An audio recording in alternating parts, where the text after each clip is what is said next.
Why did I rise back up from the ashes? How did that happen? Well, I prayed, so here I am.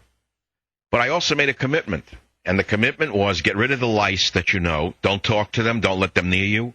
They undermine you. They're jealous of you, and they are. None of them amounted to anything. I don't even mention their names. I knew many people in San Francisco who thought that they were writers and poets. No one ever heard of them. They were nothing. They were frauds. They were poseurs. You should have heard them walking around with the image that they had of themselves, who they were. The world was going to know them years later. Nothing. Busted suitcases. Zeros. Does it make them bad? Yes. It made them bad because unlike average people who don't assume that they're something great, these schmucks thought they were great. Makes them bad because they still deceive themselves into thinking they're good. Most progressives think that they're good. Don't you understand that? And the do-gooders will kill all of us because the road to you-know-where is paved with good intentions. Look out for the do-gooder because he's the one who's going to slam the door on your face when you put into a jail cell. He'll be the one doing it, not a right-winger. There are no right-wingers. The right was killed by George Bush. 8 years of George Bush destroyed the entire conservative movement and the entire right wing in this country. It's gone. It's dead. There is no enemy. And that leads me to today's show. I told you yesterday that when an animal is cornered, he's a dangerous animal. Right now, think of the Obama administration as a cornered wild animal. It has overplayed its hand. The American people are onto it, and it's in a corner, and it's very vicious right now, and it's dangerous. It has not yet fought back. It will. And something terrible is going to happen. Every dictatorship needs an enemy. For Hitler, it was the communists. For the communists, it was Hitler. Every nation that has seen a dictatorship arise has seen an enemy. The Castros continued to talk about the evils of American capitalism. They've needed the external enemy to justify their power grab and to justify their fascism. So who, therefore, is Axelrod's enemy? Who is Obama's enemy? Where are they? Who is he named to be their enemy? Well, they made a big error by saying that the old people in wheelchairs who came out to the town hall meetings, people with muscular dystrophy in wheelchairs, were the enemy. It blew up in their face. They stepped on a landmine. They hung themselves by their own petard. It was a pleasure to watch, by the way. Blew up in their face. They did it. They actually showed their true colors. They showed their true face. But they can't go on with that one. They said people in wheelchairs, old white people, are the enemy. That blew up on them. So who's the enemy? Who is the enemy of the Obama administration? Who is he going to choose? Who is going to be the enemy, internal or external? Well, stay tuned to find out because we don't know yet. I can guarantee you, as we're speaking, for the last week, they have been having focus groups and meetings around the clock to figure out who to blame for what went wrong in this country. And I can guarantee you, very soon you're going to find out who the enemy will be because they're about to bring it out as a newly created product. The new enemy of progressivism, the new enemy of health care for for all will soon be named. That's why I ask you a question that has nothing to do with this, is why are we in Afghanistan? Where have all the protesters gone? You know, can't you people in the middle put two and two together? All the left-wing progressives who claimed they were anti-war were not anti-war. They were anti-Republican.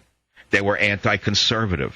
They have disappeared. They've gone away. They were funded by the left. They were funded by George Soros. They were funded by these so-called progressive groups. They've disappeared now. They're all working for Obama. Either they've been absorbed into ACORN or they've been absorbed into another proto-fascist group, but they're no longer out there, so they're not protesting. You could say they've been co-opted, whichever way you put it.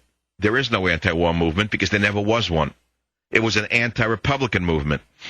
So I now make another prediction. I'm going to make a prediction on the show.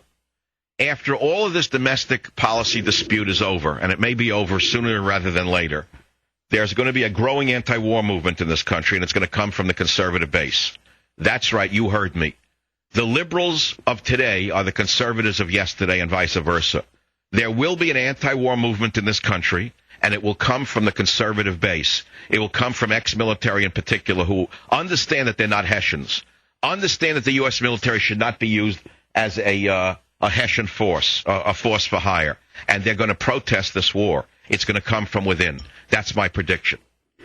I'll make a few other predictions. The enemy that Obama is going to create as standing in the way of true progress and health care for all will be a domestic enemy. There will be no external enemy. It's not Iran. It's not Syria. It's not North Korea. No, those aren't the enemies of America. The enemies of America are the talk radio hosts. The enemies of America are the bloggers who do not buy the crap put out by the group from Chicago. Those are going to become the new enemies of the Obama administration. Just as in every dictatorship, they're going to name you, and they're going to try and shame you, just as they did to me in England. I was the trial balloon. I was the canary in the mine shaft, and they've gotten away with it, by the way. Other than your donations to my defense fund, remember, the English fascists have gotten away with this smear. How is it that I'm on a list with murderers? How is it that so-called journalists in America say that I'm on a list with Hamas lawmakers when the so-called Hamas lawmaker is a man who killed 2 Jews, then found their 4-year-old daughter hiding in a crawl space in Israel and smashed her head in with a rifle butt, and they don't make any reference to that. And that goes for every report in the media, whether it's on Newsmax by Chris Ruddy or anywhere else. They keep saying Hamas lawmaker. They're taking the big lie and they're continuing it. Michael Savage put on a list with others, such as the Hamas lawmaker Yunus, blah, blah, blah, blah, and they don't mention what he actually did. Why is it that? Why is that happening? How is that happening? How is it happening? How could it happen? It's because in order for evil to flourish, good men must do nothing. And the so-called good men of the conservative media have done nothing. And that is why evil has flourished. They're next. I'll be back. Imagine discovering an opportunity that can completely rebuild your retirement fund by 40% over the next 2 years. Does it sound too good to be true? It's not if you take action today. Call my good friends, and I mean good friends, at Swiss America. Gold IRAs have averaged 20% per year growth since 2001. It's just common sense to roll over dead paper assets into gold, the best performing asset of the century. Then you can relax no matter what happens on Wall Street. Call now for a complete Gold 101 DVD and my free CD. Call toll-free 888-867-8965. That's 888-867-8965. For nearly a decade, I've told you to trust gold coins and Swiss America. Today, it's more urgent than ever. Get my CD, DVD, and new special report. Call toll-free 888-867-8965. That's 888-867-8965. Learn before you earn. Don't just imagine rebuilding your wealth. Do it now. Call 888-867-8965 today. No one else can say it that clear and that precise. And he has passion, of course. The Savage Nation. Weekday afternoons 3 to 7. Talk 910. KNEW. Levy to the levee, but the levee was dry. Them good old boys were drinking whiskey and rye and singing, this'll be the day that I die. This'll be the day that I die. I'm going to tell you where it's going. We're going to have a martial law will be declared in this country over a pretext. I'd say the likelihood is very high that the gang that has taken over this country will declare something, a pretext. They'll create it, the equivalent of the Reichstag fire, let's put it to you that way. And they will use that as a pretext to put in a form of martial law, which will be cheered on by ABC, CBS, NBC, and the other worms in the media.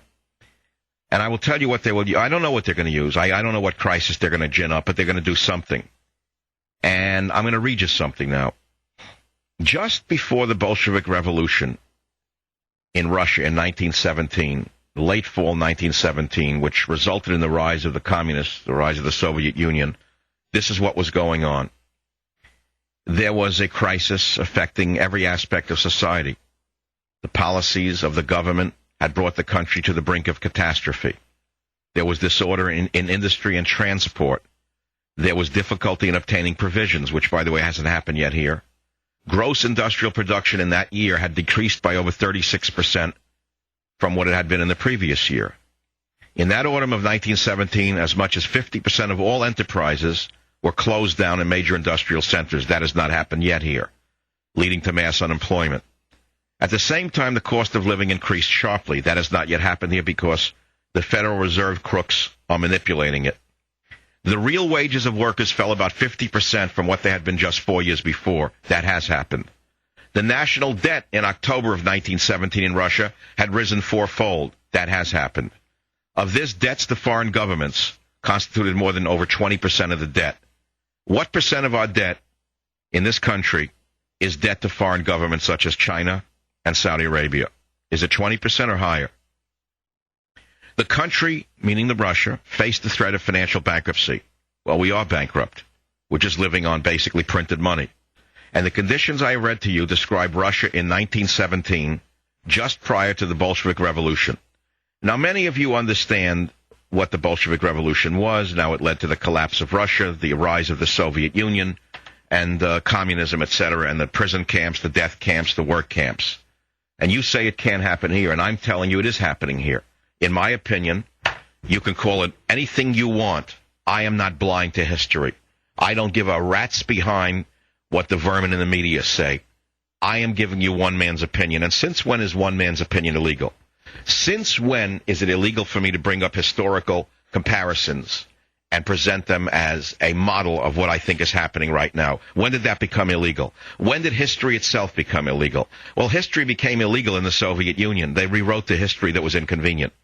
And that is happening right now. It has happened for decades in the